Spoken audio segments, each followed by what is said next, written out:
ルビーももしかしたらこの先アイドルになるのかもって思ってて。アクアは役者さん？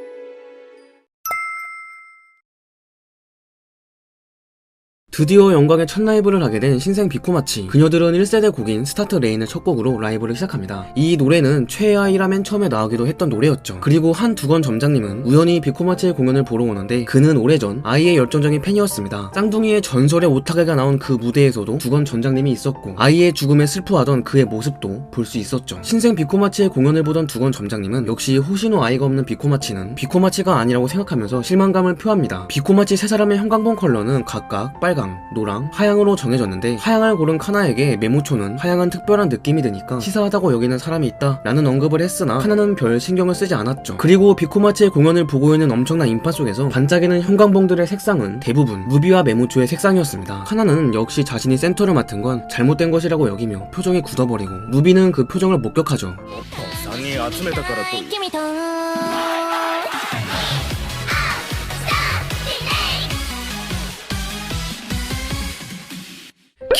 무대를 뒤집어 푸신 루황. 이때 루비와 오버랩된 아이의 모습은 아이돌 공식 뮤비의 장면을 참고한 것이 아닐까 싶습니다. 호시노 아이의 재능을 물려받은 호시노 루비, 모두의 마음을 사로잡는 루비의 퍼포먼스에 두건 점장님은 결국 함락되고 마는데 애니메이션 1화에서 삭제된 원작 1권의 미래 시점 인터뷰를 참고해보면 두건 점장님은 결국 루비의 엄청난 광팬이 되었다는 걸 알 수 있습니다. 오타게 추던 쌍둥이 애기들이 뭐하고 있냐고요? 님 눈앞에 있잖아요? 모두가 바라보고 모두가 원하고 있는 빛나는 루비와 메모초. 카나는 그런 두 사람을 진심으로 부러워하고 있었습니다. 천재아역이라 불리던 전성기가 끝난 후 카나는 줄곧 누군가 자신을 바라봐 주기를, 필요하다고 말해주기를 바라며 노력을 해왔습니다. 그렇기에 지금 이 순간 누군가 너는 여기 있어도 괜찮아 라고 말해주길 원하는 카나였죠.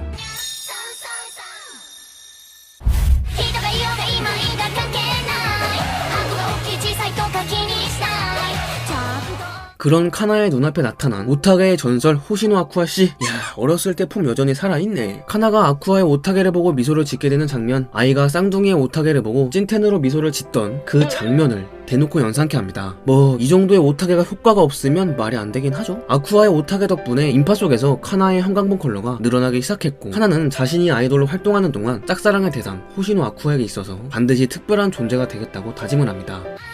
私のこと大好きにさせてみせる。あんたの推しの子になってやる。 카나의 최애 선원 나와버렸습니다. 이 순간만큼은 내 최애도 카나였다. 당연히 원본 아이짱을 이기지는 못하지만 그래도 이 정도면 충분히 잘 뽑혔다고 생각합니다. 그리고 비코마치의 공연장의 하늘에는 아주 커다란 별이 밝게 빛나고 있는 것을 여러 번 확인할 수 있었는데 호시노 아이가 딸의 공연을 지켜보고 있다는 것과 아이와 함께 빛났던 비코마치를 2세대가 이어나간다는 것을 표현한 것이 아닐까 싶네요. 무사히 공연을 마친 뒤 카나는 아쿠아에게 무대의 감상평을 묻습니다. 아쿠아는 적당한 칭찬으로 둘러대는데 앞으로 더 큰 무대에서 공연을 하게 될 것이기 때문이라죠. 이제야 겨우 다시 대화를 시작한 두 사람의 모습. 메모초는 두 사람의 사이가 좋지 않은 것을 걱정했지만 미야에모는 그런 게 아니라면서 아카네와의 진척을 묻습니다. 아쿠아는 업무 파트너라서 방송 종료 후론 아직 만나지 않았다고 하죠. 그리고 그 사실에 아주 신나하는 정말 다루기 쉬운 카나씨. 미야에모는 카나가 아쿠아를 좋아하고 있다는 것을 알고 있었고 일부러 아카네와의 진척을 물어본 것입니다. 그리고 세상 행복해하는 카나의 모습에서 눈치 빠른 메모초 또한 카나의 속마음을 알아차립니다. 카나는 아쿠아가 삐용 연기를 한 이유가 자신이 대화를 거절했기 때문이라는 것을 알게 되자 이때다 싶어서 아쿠아를 가득 놀리는데요. 루비는 오빠가 많은 일들을 겪으면서 인격이 꼬였다고 하지만 카나랑 있을 때만큼은 예전에 오빠 같다고 합니다. 전에 아쿠아는 아무 타산 없이 시시콜콜한 대화 상대로 아레마 카나가 최적이라는 언급도 했었고 루비가 이렇게까지 느낄 정도면 그만큼 카나는 아쿠아의 입장에선 정말 편하고 거리낌 없는 가까운 존재라고 볼 수 있겠습니다. 아카네, ちょっと頑張んないとだぞ。あかね、次の仕事が決まったぞ。アクアくん、また一緒にお仕事できるね。ミヤエモン、早く私をアイドルにしてよ。せかさないで。事務所間の揉め事はごめんよ。フリーならいるじゃん。 자, 최애아 일기의 뒷이야기가 궁금하신 분들에게 도움이 되는 사이트를 소개해드릴까 합니다. 보고 싶은 만화책을 저렴한 가격으로 집 앞으로 빠르게 배송해주는 곳 만화대여 전문 북치기를 알고 계시나요? 치킨 사 먹을 돈 한 번만 아낀다면 각종 신작 및 인기작 만화책들을 정권 대여하실 수가 있는데요. 저는 최애아에는 이미 개인 소장을 하고 있어서 최애아의 작가의 타작품 카구야니만 고백받고 싶어를 빌려봤었는데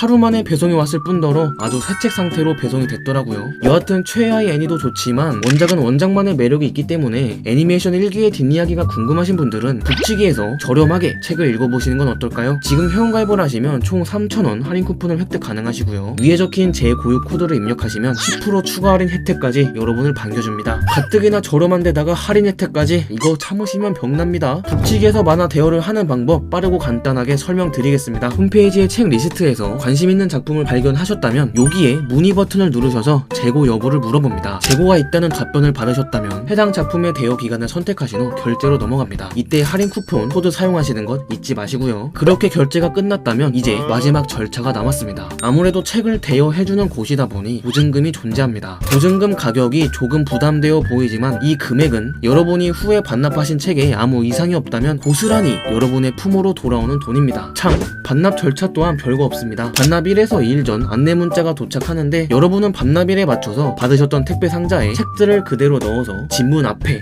놓아주시면 끝입니다. 만약에 책을 좀 더 빌리고 싶다 그러시면 대여 기간을 연장하겠다는 문자를 보내주시면 되고요. 우리 모두 북치기를 이용해서 아주 세상 편하고 저렴하게 보고 싶은 만화책을 즐겨보자고요. 이벤트 운영회사 매직플로의 대표 라이다 스미야키는 초유명 만화 도쿄 블레이드의 무대 앞 한 건을 따오는 데 성공했고 극단 라라라이와의 협력 약속도 받아냈다고 합니다. 스미야키는 카부라기에게 젊은 배우 여러 명의 추천을 부탁하고 카부라기는 이제부터 뜨 레드를 추천해주기로 하죠. 최애아이 다음 에피소드 2.5차원의 무대는 이렇게 막을 올립니다. 아쿠아는 인스타 업로드용 사진 촬영을 위해서 아카네와 만나는데요. 근데 아카네 누나 헤어스타일 미쳤다. 두 사람은 모두 도쿄블레이드 배역을 추천받아 맡게 되었는데 아쿠아는 왜 받아들였냐? 당연히 아이가 사랑에 빠졌다는 극단의 조사를 위해서죠. 두 사람이 맡은 배역은 작중에서 연인 사이였고 카부라기 아저씨가 노리고 배역을 구상한 모양입니다. 그리고 아쿠아의 파트너 배역은 카나가 맡게 되었죠. 카나는 실시간 사진 업로드는 스토커 피해를 당할 수 있다고 하는데 아니 지금 얘가 한 짓이 스토킹 아니야? 여하튼 카나는 그 논란을 겪고도 배운 게 없냐면서 아카네를 혼냅니다. 恋愛リアリティショー出てたっけ生活切り売りして人気出てきたらしいじゃない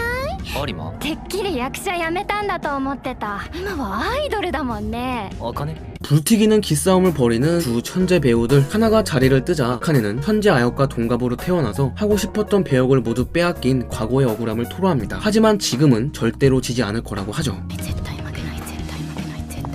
과거에 천재라고 불렸던 배우와 지금 천재라고 불리는 배우, 그 둘을 붙인 카부라기는 진짜 보통 내기가 아니네요. 그리고 다음 장면부터는 이기 떡밥을 아주 한가득 뿌리기 시작했는데 그야 그럴게 1기 최종화 방영 직후에 2기 제작 발표가 나기도 했죠. 와 근데 최하의 2기가 진짜 나오네요. 동화건방이라 걱정 많이들 했는데 역시 이렇게 미친 흥행을 하는데 2기가 안 나올 리가 없죠. 근데 끝나자마자 소식 나온 건 좀 의외긴 했음. 어쨌거나 2기의 주 스토리는 2.5차원의 무대 도쿄 블레이드인데 1기 마지막에선 도쿄 블레이드의 주 인물들이 여럿 얼굴을 비췄습니다. 오늘 달콤해서 최악의 발언기를 선보였던 메루토, 인기 각본가 지오에씨, 2.5차원의 무대 경험이 풍부한 카모시다 사쿠야, 라라라이의 대표 킨다이치 토시로, 라라라이의 간판 배우 히메카와 타이키. 참고로 킨다이치와 히메카와는 이미 1기에서 한 번씩 얼굴을 비추기도 했습니다. 또 누군가의 뒷모습도 확인할 수 있었는데 도쿄 블레이드의 원작자 사메지마 아비코의 뒷모습입니다. 이렇게 2기의 주요 인물들을 잠깐 보여준 후에 아이의 나레이션과 함께 호시노 남매가 나오는데요. 엄마의 묘를 방문한 루비를 까마귀가 CCTV 마냥 쳐다보고 있습니다. 그와 동시에 집에 있던 아쿠아도 까마귀가 쳐다보고 있었죠.